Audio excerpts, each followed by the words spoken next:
Hello, first grade, and welcome back for another chapter of Charlotte's Web. Today we are reading Chapter 20, The Hour of Triumph.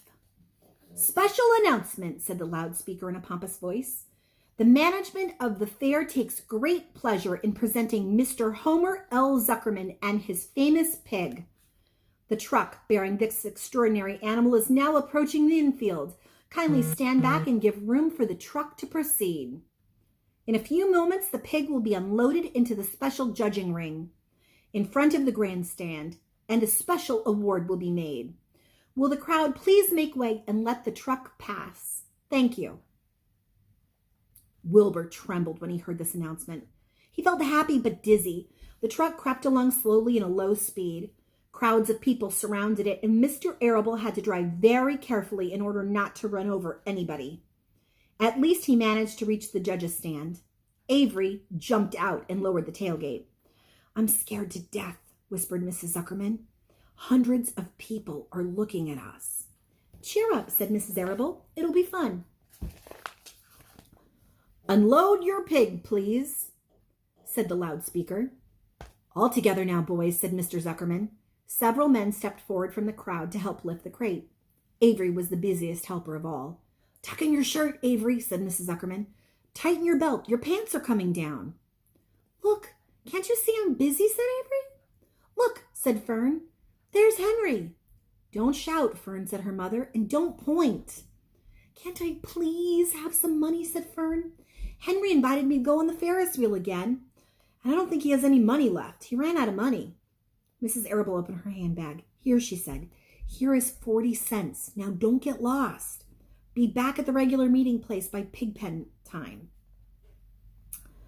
Fern raced off, ducking and dodging through the crowd in search of Henry. The Zuckerman pig, the Zuckerman pig is now being taken from his crate, announced the voice on the loudspeaker. Stand by for an announcement. Templeton crouched down under the straw. What a lot of nonsense, muttered the rat. What a lot of fuss about nothing. Over in the pig pen, silent and alone, Charlotte rested. Her two front legs embraced the egg sack. Charlotte could hear everything that was said on the loudspeaker. The words gave her courage. This was her hour of triumph. As Wilbur came out of the crate, the crowd clapped and cheered. Mr. Zuckerman took off his cap and bowed. Lurvy pulled his big handkerchief from his pocket and wiped the sweat from the back of his neck.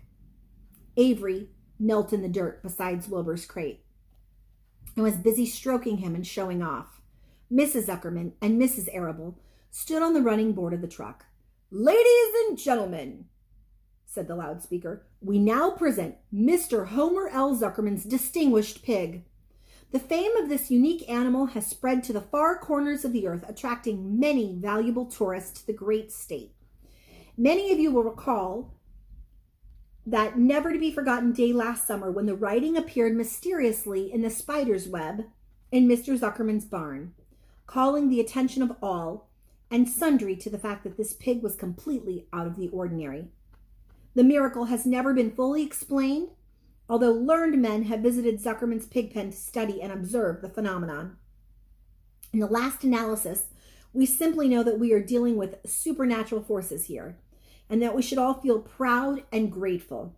In the words of the spider's web, ladies and gentlemen, this is some pig. Wilbur blushed. He stood perfectly still and tried to look his best. This magnificent animal, continued the loudspeaker, is truly terrific. Look at him, ladies and gentlemen.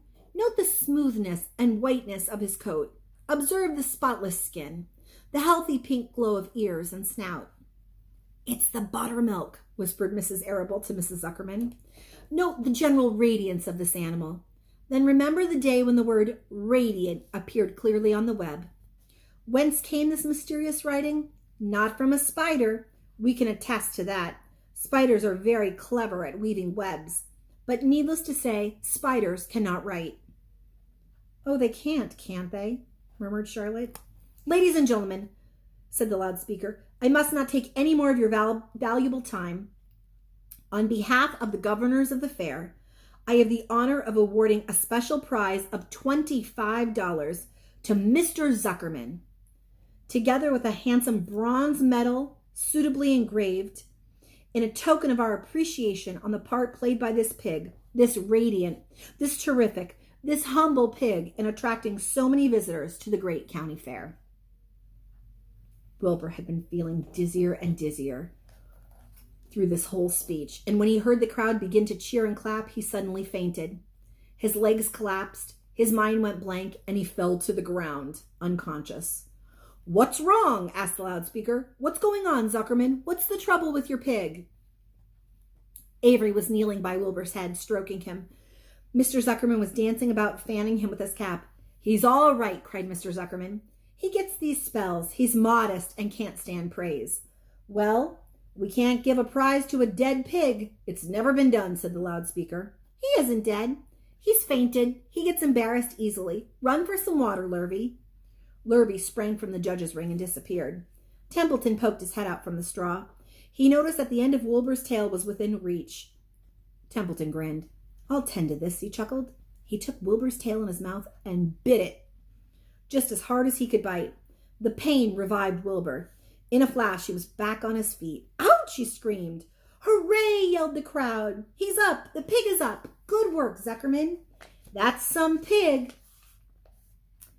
Everyone was delighted. Okay, so this is before he was up. There he is. And look, Templeton's about to bite his tail.